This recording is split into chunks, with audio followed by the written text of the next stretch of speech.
Hospitals are celebrating every victory in the battle against COVID-19, and another one is Ravi Turman. After 15 days in the hospital, she was the first person in her COVID-19 unit to come off a ventilator. This was at the University of Colorado Hospital, and tonight she shares her story.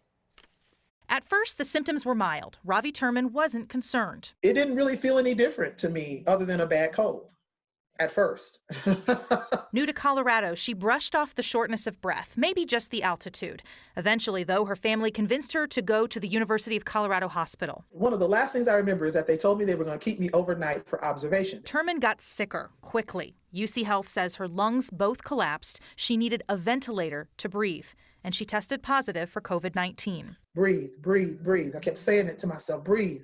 I would pray and I say, breathe, breathe. Turman had underlying health issues, and as a Black woman, she was also at risk. Data from the Colorado Department of Public Health and Environment shows COVID-19 is disproportionately impacting Hispanic and Black Coloradans. I know what got me through.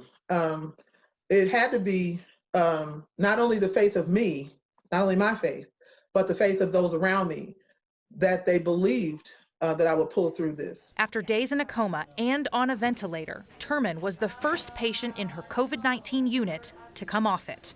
Hope is now something she wants to share. COVID is a beatable disease. Even if you're Black and even if there are people around you that are dying, it doesn't matter. You can still beat it. It's still beatable. Don't lose hope and don't cling to fear. Turman is now recovering at home. She says she lost her job since she's been sick. She'll be hunting for a new one soon.